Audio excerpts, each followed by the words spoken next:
नमस्कार, नमो नारायण। गीता दैनिक दैनिक के अंदर आज हम प्रवेश कर रहे हैं 270 यानी 270 डेज, 95 दिन बाकी हैं और ये गीता 31 दिसंबर समाप्त हो जाएगी। लेकिन आज नया अध्याय 13वां अध्याय हम प्रवेश कर रहे हैं और इस अध्याय का नाम है क्षेत्र क्षेत्रज्ञ विभाग योग। क्षेत्र क्षेत्रज्ञ के जो श्लोक हैं वो आप उसका विषय समझेंगे।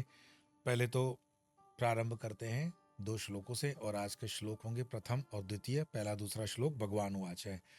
नया अध्याय कैसे प्रारंभ करते हैं उसी तरह प्रारंभ करते हैं। ओम श्री परमात्मने नमः। अथ त्रयोदशो अध्याय क्षेत्र क्षेत्रज्ञ विभाग योग। श्री भगवान उवाच इदं शरीरं कौन्तेय क्षेत्रमित्यभिधीयते एतद्यो वेत्ति तं प्राहुः क्षेत्रज्ञ इति तद्विदा। क्षेत्रज्ञं चापि मां विद्धि सर्वक्षेत्रेषु भारत। क्षेत्रक्षेत्रज्ञयो ज्ञानं यत्तज्ज्ञानं मतं मम। भगवान श्री कृष्ण कहते हैं, हे कौन्तेय, यह शरीर क्षेत्र इस नाम से जाना जाता है। ये क्षेत्र, और इसको जो जानता है, इसको जो जानता है उसको क्षेत्रज्ञ इस नाम से उसको जानेंगे। और उनके क्षेत्र क्षेत्रज्ञ के तत्व को जानने वाले ज्ञानी जन कहते हैं। और क्षेत्र क्षेत्रज्ञ इस नाम से और उनके क्षेत्र क्षेत्रज्ञ के तत्व को जानने वाले ज्ञानी जन कहते हैं, हे अर्जुन, तू सब क्षेत्रों में क्षेत्रज्ञ भी मुझे ही जान। क्षेत्र तो हुआ ये शरीर और क्षेत्रज्ञ जो उसके भीतर है, तो सभी क्षेत्रों में क्षेत्रज्ञ भी मुझे जान। और क्षेत्र क्षेत्रज्ञ को तत्व से जानना ही यही या वही यथार्थ ज्ञान है, ऐसा मेरा मत है। ऐसा श्लोकों का सीधा सीधा अर्थ होता है। महाराज श्री जी के वाणी का अगर हम प्रसाद पाएं तो 12वें अध्याय में भगवान ने भक्ति निष्ठा की प्रतिपादन किया। अब इस अध्याय में सांख्य निष्ठा कहेंगे। भक्ति निष्ठा हो गई, अब सांख्य निष्ठा, सांख्य दर्शन जो है उसको, जिसे तीव्र जिज्ञासा होने पर भगवान, शास्त्र, गुरु, धन, स्त्री, पुत्र आदि किसी में राग नहीं रहता। संदेह की प्रधानता होती है और बुद्धिवाद में आस्था होती है। उस साधक को ज्ञान मार्ग में प्रवेश कराने के लिए भगवान इस अध्याय के आरंभ में क्षेत्र क्षेत्र के विभाग समझाते हैं। प्राचीन ग्रंथों में मुख्यतः सांख्य योग यानी ज्ञान योग, सांख्य योग और कर्म योग, ये 2 ही योग मिलते हैं। भगवान शंकराचार्य ने गीता, उपनिषद और ब्रह्मसूत्र ये 3 प्रस्थान बतलाए। इसको ही प्रस्थान त्रयी भी कहते हैं। सच पूछा जाए तो कर्म, उपासना और ज्ञान ये ही 3 प्रस्थान हैं प्रस्थान त्रयी में। और फिर आगे चल करके बोलते हैं कि कर्म, उपासना और ज्ञान ये 3 प्रस्थान हैं, कर्म, उपासना और ज्ञान। किंतु गीता में तो 2 ही निष्ठाओं का उल्लेख है। कौन सा? जैसे अध्याय 3 के श्लोक 3 में कहा है, लोकेस्मिन् द्विधा निष्ठा पुरा प्रोक्ता मया नग, तथा 5वें अध्याय के श्लोक 5वें में कहा है, यत् सांख्ये प्राप्यते स्थानम तद्योगैरपि गम्यते। गीता ने भक्ति योग को भी कर्म योग के ही अंतर्गत माना है। सांख्य सिद्धांत के अनुसार देह और देही में भेद है। सांख्य के अनुसार, सांख्य मतलब ज्ञान योग। भक्त भी लोक में यह भेद मानते हैं, परंतु भगवान में ऐसा भेद स्वीकार नहीं करते। उनका देह भी चिन्मय मानते हैं, तो उनमें देह देही का तात्विक भेद नहीं है। इस अध्याय में यानी 13वें अध्याय में भगवान या ईश्वर की चर्चा नहीं है, क्षेत्र और क्षेत्रज्ञ का ही विभाग किया गया है। किंतु जब क्षेत्र हैं और वह बनने बिगड़ने वाला है तो उसका बनाने वाला भी कोई होना ही चाहिए, वही ईश्वर है। जैसे मानो कोई सृष्टि है तो उसका सृष्टा होगा। ये बिना सृष्टि के, मतलब सृष्टि देख रहे हैं, उसके सृष्टा के बिना उसका अस्तित्व नहीं हो सकता है। अगर ये मकान दिख रहा है तो उसको मकान बनाने वाला भी कोई होगा, ऐसे ऑटोमेटिकली तो नहीं बना होगा। तो देह देही के विषय में, क्षेत्र क्षेत्र के विषय में, सृष्टि सृष्टा के विषय में ये अध्याय कहेगा। लोक में यह देखा जाता है कि वस्तु को बनाने वाला एक होता है और भोगने वाले अनेक होते हैं। इसी प्रकार जीव अनेक हैं और ईश्वर एक है।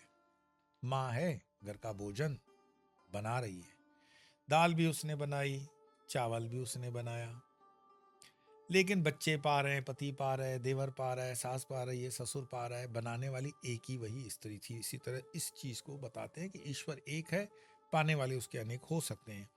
अध्याय 2 के 16 श्लोक में ना सतो विद्यते भावो ना भावो विद्यते सतो इत्यादि के आधार पर भगवान कहते हैं। अब मूल श्लोक की तरफ जब आए कि इदम शरीरम कौन्तेय, इसकी व्याख्या करते हुए महाराज श्री कहते हैं कि समष्टि और व्यष्टि भेद से शरीर भी दो प्रकार के हैं। समष्टि ईश्वर का शरीर है, समष्टि मीन्स टोटलिटी, और व्यष्टि जीव का, व्यष्टि मीन्स लिमिटेड। समष्टि इन टोटलिटी है, ये पूरी कायनात, ये पूरा कॉस्मस, ये पूरा ब्रह्मांड, ये समष्टि है, और व्यष्टि जीव है।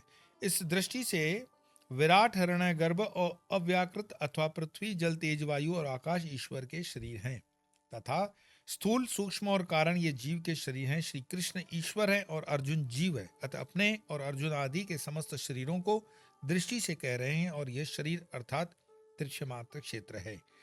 इदम यह समस्त शरीरों को लक्षित करता है। इस श्लोक में जड़ और चेतन को विवेक कहा गया है। इससे निश्चय होता है कि मन बुद्धि शरीर एवं संपूर्ण दृश्य प्रपंच हमसे पृथक है। जो हमसे पृथक है वह दृश्य और पर प्रकाश्य होने के कारण जड़ है। जो हमसे पृथक है, अलग है। जब बुद्धि भी जड़ होने के कारण हमसे भिन्न है तो हम कर्ता भोक्ता नहीं रहे, क्योंकि क्रिया और भोग बुद्धि आदि के सहयोग से ही होते हैं। क्योंकि क्रिया और भोग बुद्धि आदि के सहयोग से ही होते हैं। इस प्रकार कर्तृत्व भोक्तृत्व का निषेध हो जाने पर इनका साक्षी क्षेत्रज्ञ शुद्ध चेतन निश्चित होता है। अब ये नियम है कि खेत वाला खेत से भिन्न होता है और उसी को क्षेत्रज्ञ कहा जाता है। खेती है, खेती को क्षेत्र का, और खेती का हल जोंकने वाला क्षेत्रज्ञ होता है, वो उससे अलग होता है। उसी के विषय में वो बोल रहे हैं। इदम शब्द से क्षेत्र और अहम शब्द से क्षेत्रज्ञ का उल्लेख होता जाता है। शरीर मन बुद्धि आदि संपूर्ण दृश्य से हम भिन्न हैं, क्योंकि जो वस्तु हमारी कही जाएगी वह हमसे भिन्न होगी। जैसे मेरा सर, मेरी आंख, मेरा कान, दर्द किसमें, मेरी टांग, तो मैं इससे भिन्न हूं। मैं मतलब वही सच्चिदानंद स्वरूप हूं। इसी चीज को ये अध्याय एकदम स्पष्ट कर देगा। हम क्षेत्रज्ञ हैं और हम सब क्षेत्र हैं, तथा इनका सबका स्वामी या रचयिता ईश्वर है। इस प्रकार क्षेत्र और जीव ईश्वर दोनों से भिन्न हैं। जिस प्रकार घट से कुम्हार और घट का प्रयोग करने वाला दोनों भिन्न होते हैं, जिस प्रकार घट को बनाने वाला कुम्हार है, उसी प्रकार क्षेत्र को बनाने वाला ईश्वर है। परंतु वह देखा नहीं जाता। क्षेत्र को देखने से अर्थापत्ति प्रमाण द्वारा उसका निश्चय होता है। हाँ, विशेष प्रयत्न करने पर उसका साक्षात्कार भी हो सकता है। वह विशेष प्रयत्न है भक्ति। अपने शुभाशुभ कर्मों के अनुसार सूक्ष्म शरीर के गमनागमन होते रहते हैं। जब स्थूल शरीर नष्ट हो जाता है तब उसका दृष्टा सूक्ष्म शरीर रहता है। इसी प्रकार सूक्ष्म शरीर का दृष्टा कारण शरीर है और कारण शरीर का दृष्टा साक्षी है। आपने देखा, स्थूल का सूक्ष्म, सूक्ष्म का कारण, कारण का दृष्टा साक्षी है। साक्षी कौन है? वही जो जीव, विटनेसिंग द विटनेस। वास्तव में तो साक्षी ही दृष्टा है। वही सूक्ष्म शरीर की उपाधि स्वीकार करके स्थूल शरीर का, और कारण शरीर को उपाधि स्वीकार करके सूक्ष्म शरीर का दृष्टा कहा जाता है। इस प्रकार साक्षी या जीव चेतन ही दृष्टा या क्षेत्रज्ञ है, और तीनों शरीर दृश्य या क्षेत्र हैं। सूक्ष्म शरीर की निवृत्ति समाधि में होती है, क्योंकि उस समय कारण शरीर में स्थिति होती है, और कारण शरीर की निवृत्ति विवेक होने पर होती है। कारण शरीर ही अज्ञान या जड़ चेतन की ग्रंथि है, इसी को अविवेक कहते हैं। अतः अविवेक की निवृत्ति विवेक से होती है। समाधि में चित्तवृत्तियों का निरोध ही होता है, निषेध नहीं होता। चित्तवृत्तियों का निरोध एक अलग चीज है और निषेध अलग चीज है। इसलिए वहां कारण शरीर की निवृत्ति नहीं होती, उसकी निवृत्ति पुरुष ख्याति या विवेक होने पर ही होती है। और फिर श्लोक के आगे महाराज श्री कहते हैं, जैसे कि समस्त क्षेत्रों में मुझसे ही क्षेत्रज्ञ जान, और ये क्षेत्र क्षेत्रज्ञ का ज्ञान। कुल मिलाकर के भूमिका बांधी, और इस भूमिका में ये कहने का प्रयास किया कि इसको अगर तुम खेत मानते हो, क्षेत्र, तो उसके भीतर बैठे जीव को उस खेत को चलाने वाला क्षेत्रज्ञ मान। और क्षेत्र क्षेत्रज्ञ से भिन्न कैसे है? शब्द का बहुत वजन लेकर के मानसिक रीत से आपको टेंशन नहीं लेना है। क्षेत्र मीन्स, बोलते हैं ना आपका क्षेत्रफल क्या, एरिया, तो ये पूरा क्षेत्र, एरिया बॉडी का संस्कृत का शब्द है, पर बहुत सरलता से आप समझ पाओगे। आज 2 ही श्लोक थे, इसलिए ये प्रारंभ था, तो भूमिका बांधने में थोड़ा समय ज़रूर जाता है, लेकिन बड़े प्यारे श्लोक हैं और प्यारा अध्याय है। तो आज यहीं विराम दे करके 2 श्लोकों का पाठ करेंगे, कल फिर आगे की यात्रा प्रारंभ करेंगे। ओम श्री परमात्मने नमः। अथ त्रयोदशोऽध्याय क्षेत्र क्षेत्रज्ञ विभाग योग। श्री भगवानुवाच इदं शरीरं कौन्तेय क्षेत्रमित्यभिधीयते एतद्वेति तं प्राहुः क्षेत्रज्ञ इति तद्विदाः क्षेत्रज्ञं चापि मां विद्धि सर्वक्षेत्रेषु भारत क्षेत्र क्षेत्रज्ञयोः ज्ञानं यत्तज्ज्ञानं मतं मम। तो आज इतना ही, कल फिर मिलेंगे, तब तक के लिए नमो नारायण।